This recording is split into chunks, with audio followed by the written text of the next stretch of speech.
Saya ajak Anda untuk melanjutkan apa yang kita bicarakan soal revisi Undang-Undang KPK. Saya ke Prof. Romli.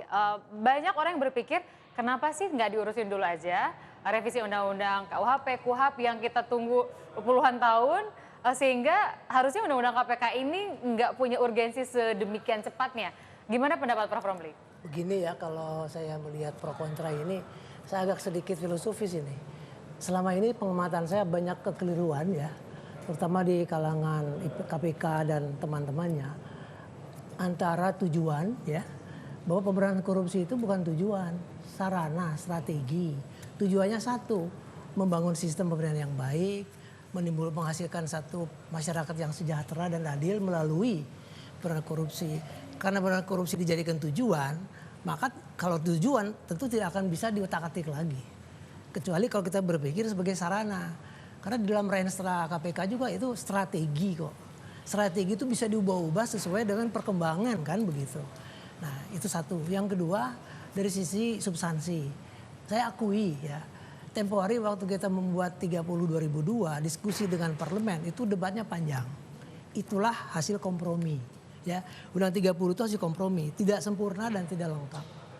Baru kita tahu setelah 12 tahun berjalan, baru kita lihat banyak celah-celah hukum yang bisa dimanfaatkan. Baik oleh pihak luar maupun oleh pihak internal di dalam untuk kemudian menggunakan kelemahan-kelemahan di KPK untuk katakanlah tanda petik ya, kepentingan-kepentingan tertentu. Ini yang saya amati ya. Apalagi setelah saya membaca laporan BPK. Saya dapat audit BPK dari 2009 sampai 2013. Di dalamnya itu yang namanya pengendalian internal di KPK itu lemah. Jelas. Kedua, laporan keuangan juga tidak sebaik apa yang saya pikirkan tadinya. Ya, ketiga juga bagaimana kepatuhan KPK terhadap undang-undang juga masih lemah. 3 hal ya. Satu, kemudian lihat dari bukti-bukti perjalanan pra peradilan sudah 4 kali kalah. Pra peradilan. MK sudah membuat keputusan terakhir bahwa itu perlu diperluas pra peradilan. Berarti kan ada sesuatu something yang salah di dalam undang-undang, keliru. Walaupun saya ikut bertanggung jawab. Yang penting sekarang kita lihat bagaimana KPK menafsirkan kolektif kolegial. Cukup 1 orang tanda tangan selesai, 2 orang selesai. Padahal bukan itu maksudnya. 5-5-nya itu harus bertanggung jawab karena tidak ada SP3. Akibatnya apa sekarang terjadi?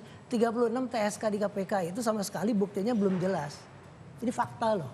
Dan saya dengar sendiri dari Pak Ruki dengan teman-teman di KPK. Nah ini gimana cara seperti itu?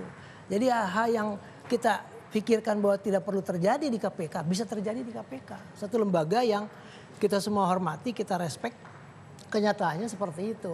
Itu khawatir saya. Kemudian status penyelidik-penyidik. Dulu komprominya, saya ingat Ruki di sebelah sana, fraksi ABRI kan, saya ingat itu. Kejaksaan, polisi, fraksi ABRI, saya ingat menentang. Golkar menentang. Lalu kompromi, tadinya saya berpikir penyelidik, penyidik, independen. Mereka menolak, karena bagaimanapun tidak mungkin independen dibentuk langsung bisa menjadi korupsi yang sulit. Kompromi terjadi, kembalikanlah penyelidik-penyidik pada instansi asalnya. Jadilah penyelidik-penyidik itu instansi asal Polri gitu. Itu historis. Nah kalau sekarang ditafsirkan katanya kami bisa mengangkat sendiri, jadi aneh saya. Karena saya tahu persis bahwa pasal 45 itu yang ditafsirkan oleh KPK bahwa dia bisa mengangkat penyidik sendiri atau 43 itu harus disambung ke pasal 39 ayat 3 bahwa Polri, penyidik, penyelidik dan penuntut diberhentikan sementara dari instansi asalnya. Kalau diberhentikan ya harus diangkat. Oleh siapa? Oleh pimpinan KPK.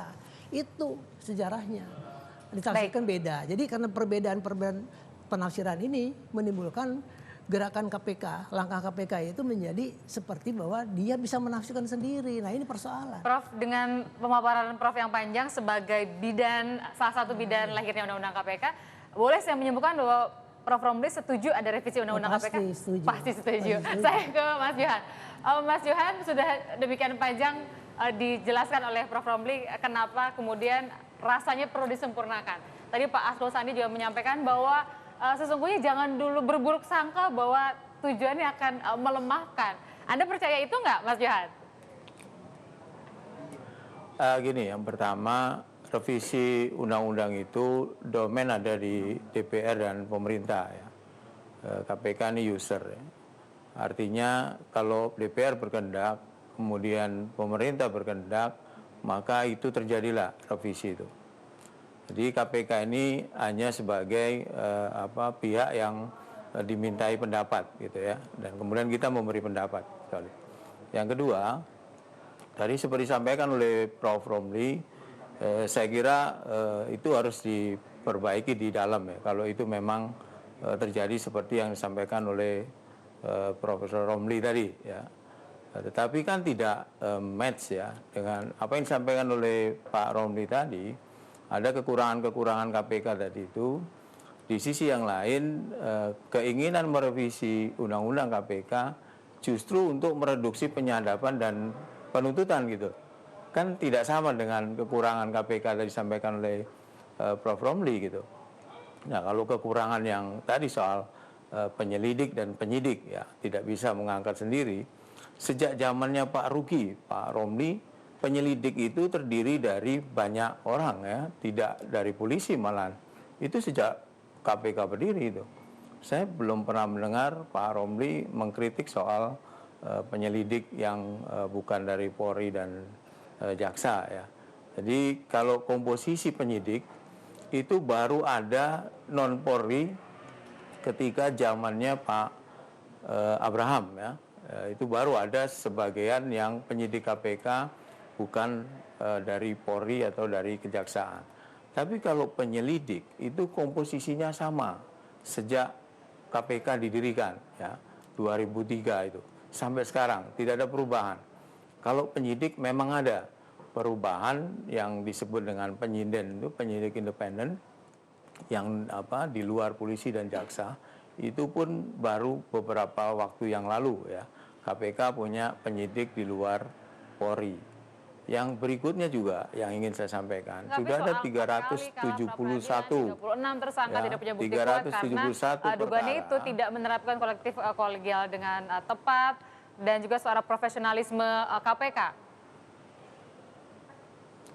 Bukan nih, saya coba satu-satu membedah itu ya, kita yang proporsional ya. Jadi soal penyelidik dan penyidik yang dipersoalkan pada putusan pra-peradilannya Pak Hadi Purnomo ya. Itu putusan Hakim Maswandi menyebut bahwa KPK tidak berwenang ya, mengangkat penyelidik dan penyidik di luar kepolisian dan kejaksaan. Tapi sebelumnya di putusan pra-peradilan kasus Inospek, hakim di pengadilan yang sama menyebutkan bahwa KPK berwenang ya, mengangkat penyelidik dan penyidik.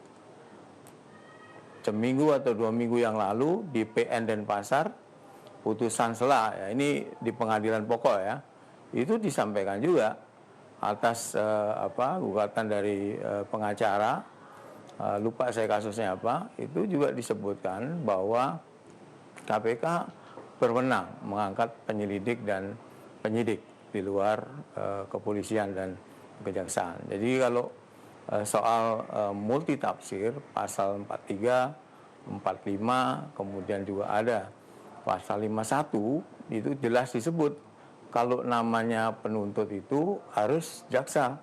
Itu ada di 51 di ayat 3 ya.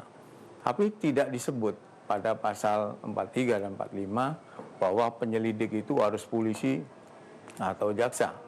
45 juga sama, penyidik harus dari polisi dan jaksa. Tidak ada state seperti itu.